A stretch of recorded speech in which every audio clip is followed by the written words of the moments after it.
So this is where I positioned my container on my property. You can see this area is actually on the side of the hill. I had this area graded out. You can see the incline of the hill come down and then a flat grade, and then it continues on to the left of the container. I had this all cleared out, and then I placed gravel down. And then I had the container positioned so far left on the pad so that way I can build a deck off the left of it. And then let me show you the foundation that I used. As far as foundationing, I just put these concrete blocks on the ground, and I set one under each foot of the container. I just jacked it up, and when jacking up the container, I actually used a high lift jack. A lot of people use them for like Jeeps and stuff like that, and actually the little hook on the jack actually fits perfectly in those little holes on the feet of the container. I made sure it was level, and I actually just put the blocks down, and then I lowered the container on each block. That little circular green thing is actually a rodent deterror. It actually beeps and vibrates, so that way rodents don't hide under the container. Right here you can kind of see the grade where it continues, and then you can also see some ABS piping sticking out. That's actually for my plumbing, for my drainage, and that actually runs down the hill to where there's a gray water system set up. As far as my plans with the deck, it'll actually come out from the container and continue on the left side. It'll be level with the edge of the container, almost like an infinity deck. With that being said, let's actually take a look at the door. Here you have the sliding door, and then I went ahead and I cut this angle iron. I don't know if you can see it, it's kind of hard to see on my end. The angle iron, so this kind of acts as a ledge for rain or whatever, so that way it won't come down.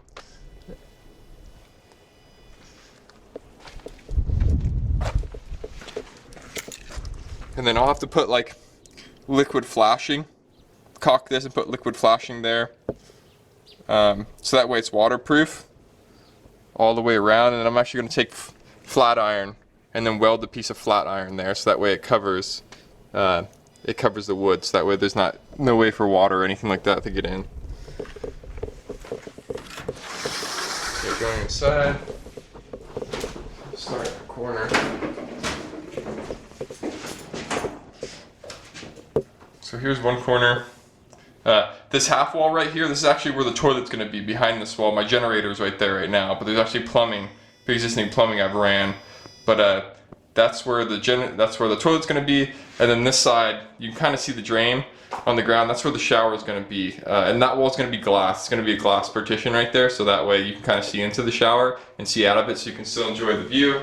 Sorry, it's really messy here. I've got a lot of stuff. And there's my slider. My slider's actually recessed into the container, and that way there's extra weather protection outside. There's a little cove for the slider, and then I kind of wanted it this way so I can build like a bookshelf or something above it, and then when I sheetrock it, it'll actually be pretty close to being flush with it. So these aren't the original floors. The original floors I actually took out. They were in pretty bad shape, and they were covered with like different forms of paint and stuff like that. And I know there could be like pesticides or chemicals in that wood, so I just went ahead and replaced them. You see the floors are kind of dirty. I've been spilling stuff. I just put in this window. This window isn't like officially put in. This is just a rough fitting. I was just putting that wood there to keep the window in place. Which I'll show you the outside. Let me show you the outside of that.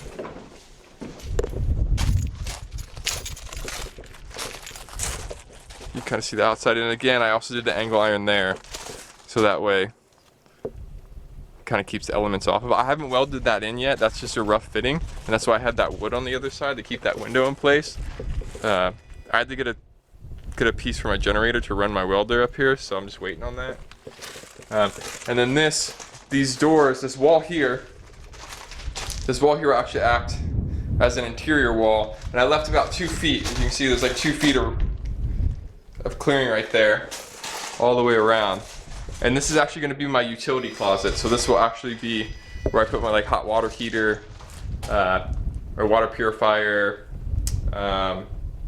everything like that. My electrical panel will all go in here, and that way I don't have to worry about building it in to the container at all, and I can save actually room in there. So, and then this is like I said, this is where the toilet will be. And then this is some piping I'll be working on. I'll upload another episode. I know it's kind of weird looking, but pretty much this is the drain for the toilet. And this actually goes under the floor. Goes under the floor, comes straight down.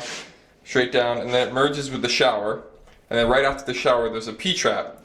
And after that P-trap, it actually runs outside. This ABS piping runs outside, and then 45's down.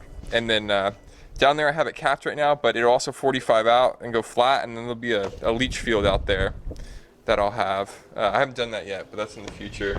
And then I've been working on this plumbing, which I'll upload a separate video for that. This ABS plumbing.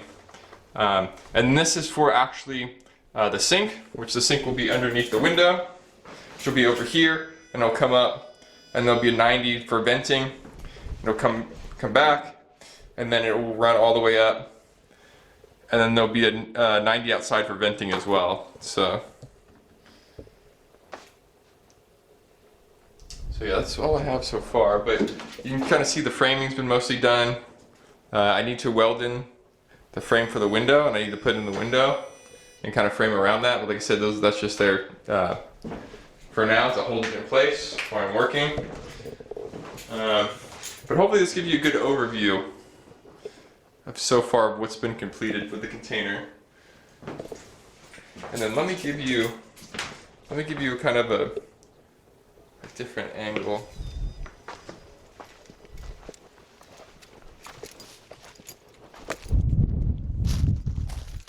Yeah, here's like a larger outside angle if you can't really see too much. But I'll actually show you an area further away so you can kind of get a better understanding of where the container is located. So from this distance you can actually see the position of the container and where it is on the side of the hill. You see the slow grade from the top of the hill where the flat pad is, where the water tanks are. It comes down and you can see where we graded out, and I put gravel where the container is. You can also see my vehicle, and you can see the hill continues on down. In this position you can't really see the container from the top pad, which is good for privacy. And with that being said, hopefully this gives you a better overview of what I'm trying to do, and thank you for watching.